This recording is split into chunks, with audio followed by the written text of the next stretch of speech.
Aleluya. Aleluya. Dios habló a Samuel: necesito un nuevo rey, lo tengo elegido.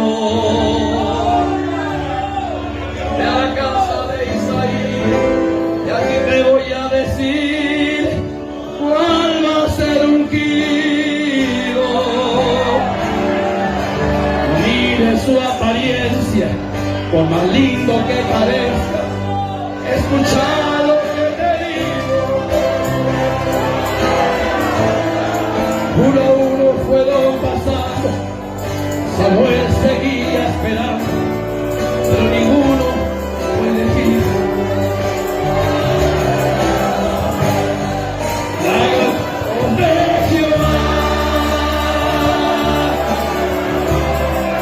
está sobre los humildes.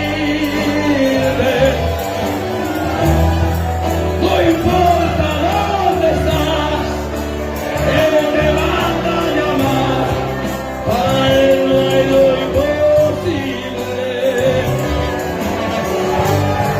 Si estás siendo despreciado,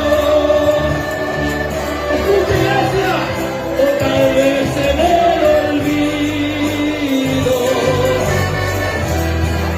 pero ahora ponte en pie, solo tienes que creer, tú también serás ungido.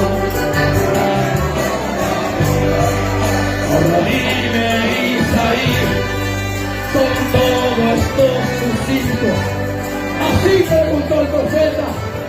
¡Aleluya!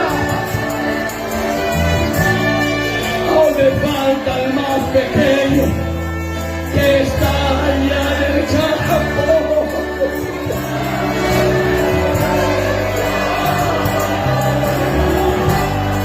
Ahora vive Jehová, que mientras él aquí no está, no me sentaré a la mesa. Y allí llega